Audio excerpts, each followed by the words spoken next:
வணக்கம், நான் உங்கள் Anandhi. Welcome to Anandhi colourful world. நம்ம இன்னைக்கு செய்ய போகக்கூடிய ரெசிபி பரோட்டாங்க. அதுவும் 2 விதமாக எப்படி செய்யலாம் பார்க்கலாம். ஒன்று சாதாரண பரோட்டாங்க, இன்னொன்று லேயர் பரோட்டாங்க. வாங்க அதுக்கு தேவையான இன்க்ரீடியன்ட்ஸ் என்னென்ன பார்க்கலாம். பால் 1/4 கப், முட்டை 1, உங்ககிட்ட பேக்கிங் பவுடர் இருந்துச்சுன்னா அது கூட 1/2 டீஸ்பூன் சேர்த்துக்கலாம்.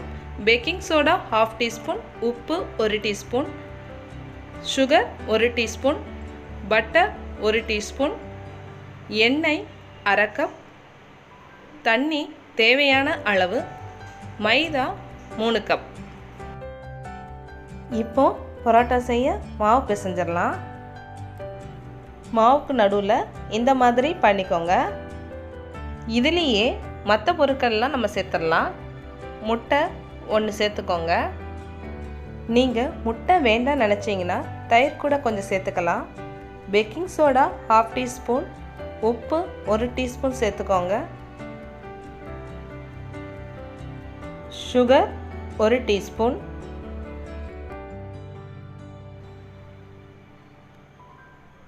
வெண்ணெய் 1 டீஸ்பூன். வெண்ணெய் சேர்க்கறதுனால கொஞ்சம் கூட பரோட்டா சாஃப்டாக இருக்கும்.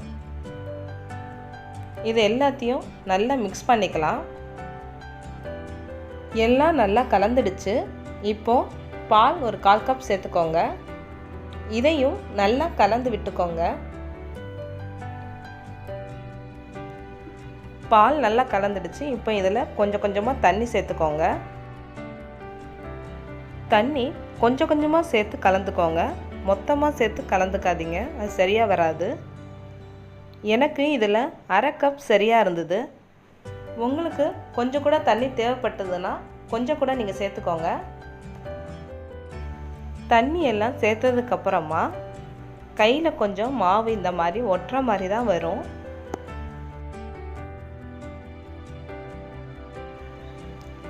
இதில் எண்ணெய் கொஞ்சம் சேர்த்துக்கலாம். எண்ணெய் சேர்த்ததுக்கு அப்புறமா ஒரு 10 நிமிஷத்துக்கு நல்லா இந்த மாதிரி பிசைஞ்சு எடுத்துக்கோங்க. 10 நிமிஷம் நல்லா பிசைஞ்சாச்சு. மாவு இப்போ கையில் ஒட்டவே இல்லை. நீங்கள் கையில் எடுத்து பார்த்தீங்கன்னா இந்த மாதிரி இருக்கும். இது அப்படியே பால் மாதிரி உருட்டி வச்சுக்கோங்க. இப்போ இந்த மாவுக்கு மேலே நம்ம ஆயில் அப்ளை பண்ணிக்கலாம். இது ட்ரை ஆகாமல் இருக்கும். இப்போ இந்த மாவுக்கு மேலே ஒரு ஈரத்துணியை போட்டு கவர் பண்ணிக்கோங்க. 2 மணி நேரத்துக்கு இதே மாதிரியே இருக்கட்டும். இப்போ 2 மணி நேரம் ஆகிடுச்சு. இப்போ இதை திறந்து பார்க்கலாம். மாவு இன்னும் நல்லா சாஃப்டாக இருக்குது. மறுபடியும் இதில் கொஞ்சம் ஆயில் சேர்த்துக்கலாம். ஆயில் சேர்த்ததுக்கு அப்புறமா ஒரு 5 நிமிஷத்துக்கு இதே மாதிரி நல்லா அழுத்தி பிசைஞ்சுக்கோங்க. நம்ம எவ்வளோ தூரத்துக்கு அழுத்தி பிசைகிறோமோ அந்த அளவுக்கு பரோட்டா சாஃப்டாக இருக்கும்.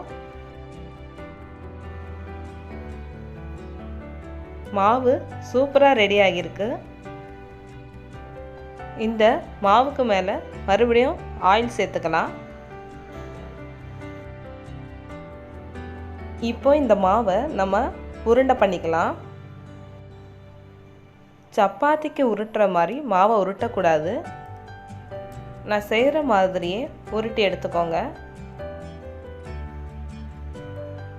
இந்த மாதிரி நம்ம விரலுக்கு நடுவில் வச்சு நீங்கள் எடுத்தீங்கன்னா அது ஒரு பால் மாதிரி நமக்கு கிடச்சிரும். இதே மாதிரி நம்ம எல்லா உருண்டைகளையும் உருட்டி எடுத்துக்கலாம்.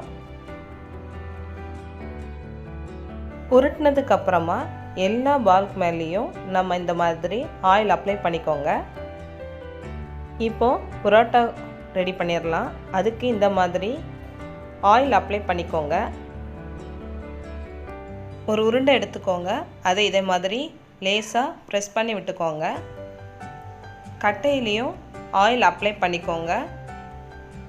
இதே மாதிரி ஒரே டைரக்ஷனில் நல்லா இழுத்து விட்டுக்கோங்க.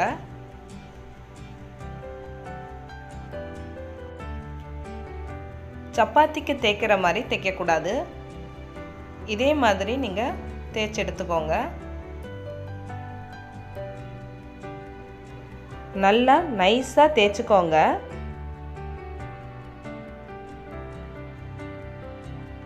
இப்போ எல்லா இடமும் நல்லா நைஸாக ஆகிடுச்சு. இப்போ இதை ரோல் பண்ணிடலாம். ஒரு கார்னரில் இருந்து இதே மாதிரி தூக்கிக்கோங்க. அழகாக மடிப்பாக வந்துடுச்சு. இதை அப்படியே சுற்றி விட்டுக்கோங்க. பார்க்குறதுக்கு ஃப்ளவர் மாதிரியே இருக்கா? சூப்பராக ரெடி ஆயிடுச்சு. இப்போ லேயர் பரோட்டா எப்படி செய்கிறது பார்க்கலாம். அதுக்கும் இதே மாதிரி ஒரு உருண்டை எடுத்துக்கோங்க. அதை இப்படி வச்சுக்கோங்க. வச்சதுக்கப்புறமா லேசாக ப்ரெஸ் பண்ணி விட்டுக்கோங்க. இதையும் நல்லா நைஸாக தேய்ச்சி எடுத்துக்கோங்க. நல்லா தேய்ச்சாச்சு. இப்போ ஒரு கத்தி எடுத்துக்கோங்க. ஒரு எண்டுலேருந்து இன்னொரு எண்டு வரைக்கும் இதே மாதிரி கட் பண்ணிக்கோங்க. கார்னரில் மட்டும் கட் பண்ணாதீங்க.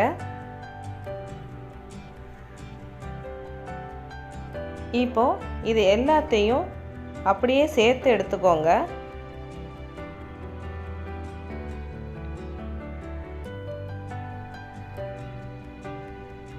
இப்போ இதையும் அதே மாதிரி சுற்றி விட்டுக்கலாம்.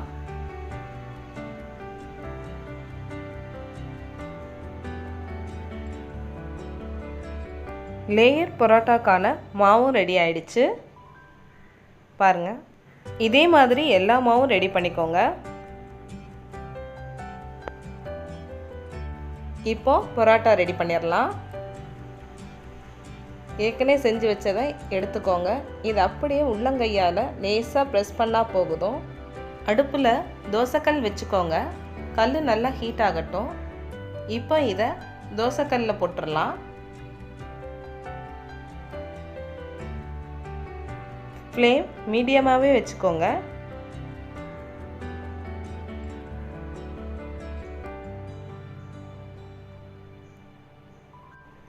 இப்போ இதை திருப்பி போட்டுடலாம். பரோட்டா ரெடி ஆகிடுச்சு. இப்போ இதை எடுத்துடலாம். பரோட்டா சூடாக இருக்கும்போதே இதே மாதிரி நல்லா அடித்து எடுத்துக்கோங்க. பரோட்டா சூப்பராக ரெடி ஆகிடுச்சு. இந்த பரோட்டா கூட சிக்கன் குழம்பு, மட்டன் குழம்பு, வெஜ் சால்னா எது வச்சு சாப்பிட்டாலும் சூப்பராக இருக்குங்க. உங்களுக்கு இந்த வீடியோ பிடிச்சிருந்ததுன்னா லைக் பண்ணுங்கள், ஷேர் பண்ணுங்கள், சப்ஸ்கிரைப் பண்ணுங்கள். மறக்காமல் பெல் ஐக்கானை ப்ரெஸ் பண்ணுங்கள். தேங்க்யூ. கீப் வாட்சிங்.